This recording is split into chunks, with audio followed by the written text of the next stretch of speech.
Hello student, this is your fourth part of video of history chapter 1 and as well as the last video of this chapter. So the topic which we are going to cover in this video is old and new religion. As we are exploring 1000 years of history and witness major development in religious tradition also. People's belief in the divine that was deeply personal and also was collective, that was also supernatural agency, religion, and closely connected with the social and economic organization of local communities. Groups change, so too did their beliefs also.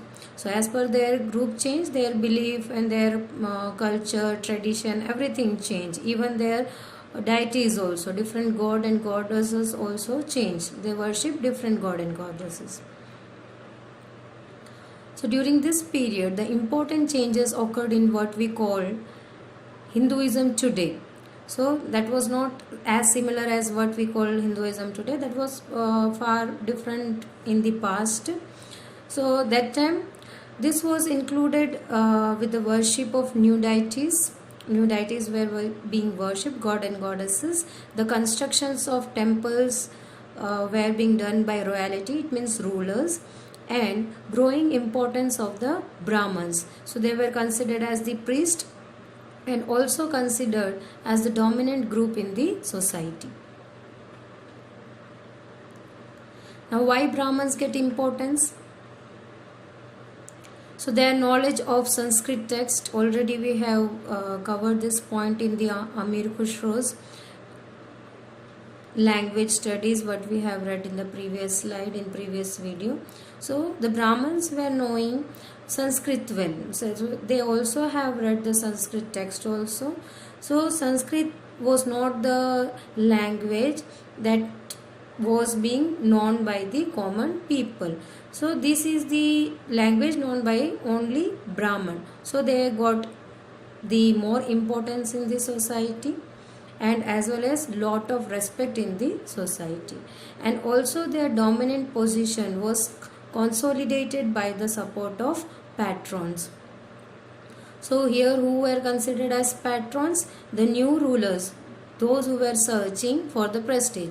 So if they got the support of the prestigious group, that is Brahman in the society, then their prestige level also will raise. So for that reason the rulers patron the Brahmins.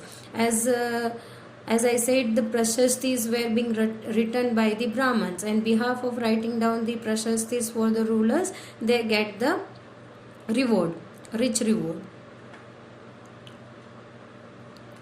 One of the major idea developed was the idea of bhakti. Now what is bhakti? That is of loving personal deity that the devotees could reach without the aid of priest or elaborate rituals. So Brahman brought many rituals, many traditions, many kind of yagnas, many offerings they have to do if they have to reach up to the renunciation. But bhakti was free of all these kind of rituals, the elaborate rituals. They were allowing to worship their own personal deities without any kind of ritual, or they are also not led by any of the Brahman priest. So only they have to do is to completely devote themselves to their loving God. So this was this bhakti movement was very popular at that time. In detail we are going to learn this in chapter 8. Also this period was considered the period of new religion appeared in the subcontinent. Now what are the new religion that appeared? Merchants and migrants first brought the teachings of Holy Quran. Hinduism was already famous in India. Now, as the merchants and migrants came to India, so they also brought the teachings of Quran to India. In which century? That was in 17th century. So Muslims were regarding Quran as their holy book and accept their sovereignty of the own God, that is called as Allah. So they call their God as Allah. Now, whose love, mercy, and beauty embrace at those who believe in Him. Here, Him means the Allah, without regard to any social backgrounds. So, the Bhakti movement, the same as the Muslim, were also following the same technique only. They were not dividing the people into different social backgrounds.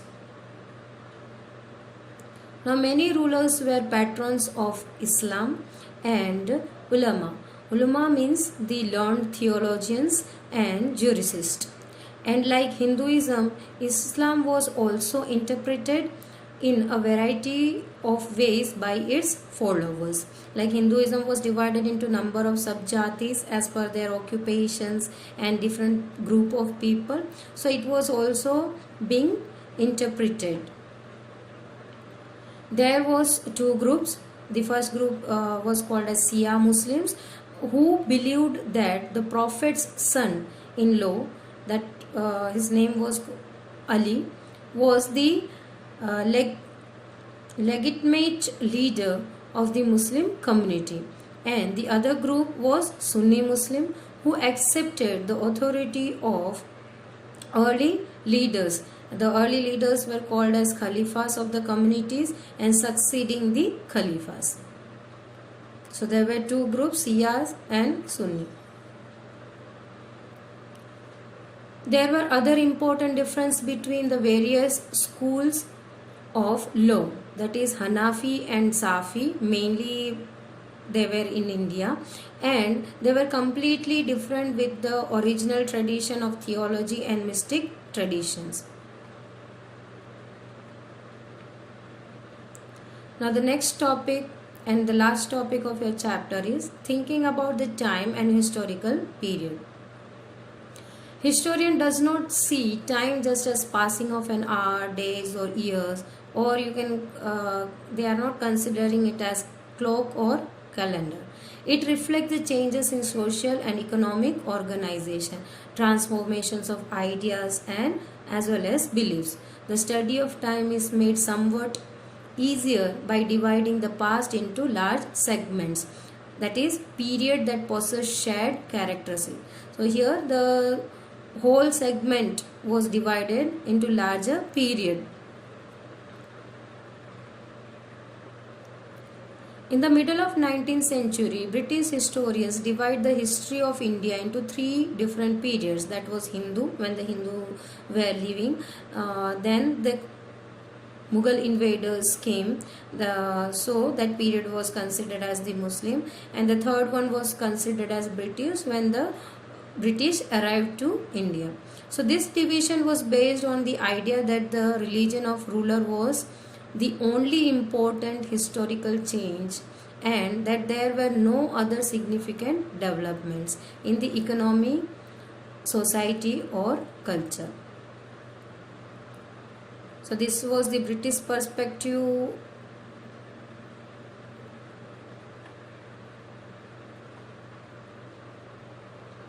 Few historians follow this periodization today. They look to economic and social factors to characterize the major element of different movements of the past. History, what do you have read in the last year, included wide range of society, hunter-gatherers, early farmers, people living in towns and villages, and the early empires and the kingdom. This we have covered up in the last year. The histories what you will study in this year are often described as medieval, about spread of peasant society, the rise of regional and imperial state formation, the cost of pastoral and the forest people, and the development of Hinduism and Islam as a major religion, and the arrival of European trading companies.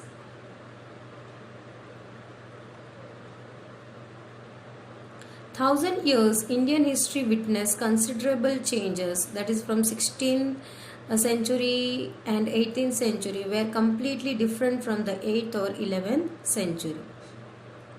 Medieval period is contrasted with modern period. Here, modernity carries with the sense of material progress and intellectual advancement, but this does not mean that there were no progress or changes in medieval period that already we learnt. 1,000 years was a change in the society and economy and reached the level of prosperity which attracted European trading company. You also can compare it with what you have learnt in last year, whether there is any changes or few things remain the same. I would like to end the chapter's explanation by saying that tomorrow will always bring a change. We will learn from the past and will progress our tomorrow. Thank you. Have a nice day.